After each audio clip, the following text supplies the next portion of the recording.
మీరు ఇదే చెప్తున్నాను ఇంకొకసారి. సామాజిక మాధ్యమాల్లో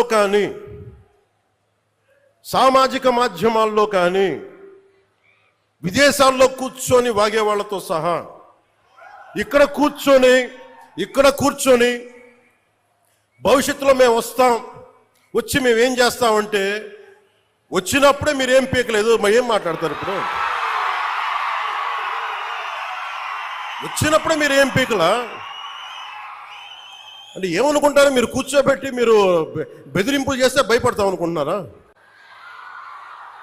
దానికి మేము ఒక్కడు చిన్నప్పటి నుంచి కూర్చొని అమరజీవిని గుండెల్లో పెట్టుకున్నాడంటే వాడికి ఎంత పిచ్చి ఉంటుంది? ఏ మ్యాడ్నెస్ ఉంటే ఇలా వస్తాం మేము? ఏ అండదండ లేకుండా పార్టీ పెట్టి ఇక్కడ దాకా వచ్చామంటే ఎంత కమిట్మెంట్ ఉండాలి నీకు సమాజం మీద, దేశం మీద, రాష్ట్రం మీద, ప్రజల మీద? పద్ధతులు మార్చుకోండి. ఒక మాట అనాలంటే అలాంటి తప్పేం లేదు. డెమోక్రసీ ఇది, ప్రజాస్వామ్యం. ఖచ్చితంగా అనండి.